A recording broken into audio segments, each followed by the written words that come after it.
So a lot of people have been asking about how this GT500 hood is holding up, how this carbon fiber wrap is holding up. This is wrap, actually. If you look at it compared to that, can you tell which one's real? Probably hard to tell. But let's talk about these hood pins, huh? Everyone knows these come with fake hood pins. It's kind of a struggle to do this. So this is like a two-part step. You hit the initial button, and then you come over here. Now, you probably could do it the other way, but yeah, that's the way we're doing it. So,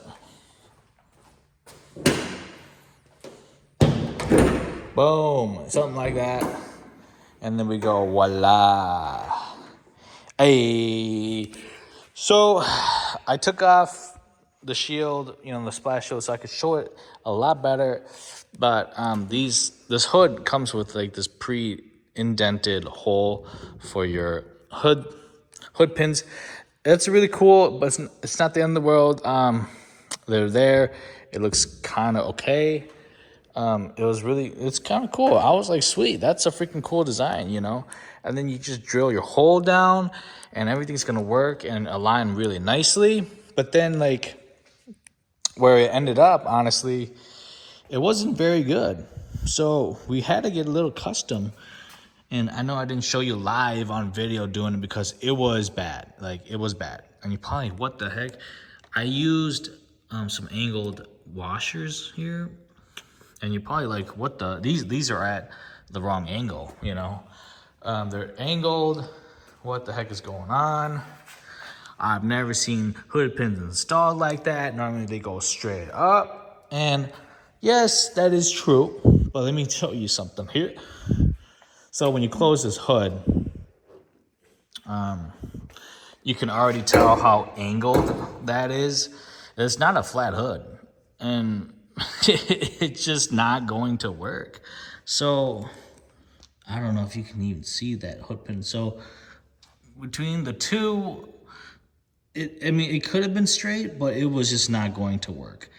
It literally was not going to work. So that's why we angled it the way we did with those washers, have them poking out. So at least the angle of the hood, the hood button and the pin was going the same way, if that makes sense.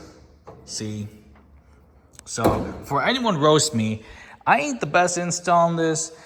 And on Gen 3, it didn't really line up very good to where it needed to go. I know on Gen 2 is in GT500, because this hood is made for, the design of this hood is actually for a GT500 and like a Gen 2 S550. And the front framing here is a little different. So we goofed up a little bit. Not a lot of meat here. And that's just what we did. But other than that, this hood pin kit was from Amazon. It was like $30. I mean, literally, guys, stainless steel hardware, 2 nuts, 2 washers. You guys really gonna pay $250, $300 for the real quick latch ones that come on the GT500? I don't know. I just think that stainless steel hardware is stainless steel hardware. It holds just fine. You guys know we went to the track with this. It stayed on. It did great. It didn't move. As far as installation goes, I mean, we've already got the pre-dented hole. So whatever hole saw bit you could find that's it's just big enough for this guy, because then we have a little ring that seals it, and then we have our Allens. Yeah, I know I only put one in there, but anyways, same thing on this side. And then you kind of just look down and boom, install the pin. So it was an okay battle.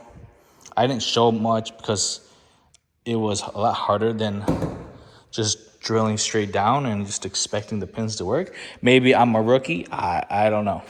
But for those of you who are curious, this is a GT500 hood.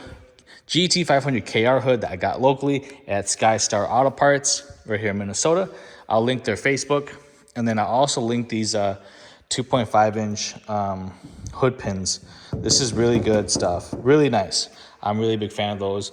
I was a little skeptical, obviously, Chinese, right? But I mean, all stainless steel hardware works pretty darn good. This wrap is Tiny Bots carbon fiber wrap. It's like 7D carbon fiber.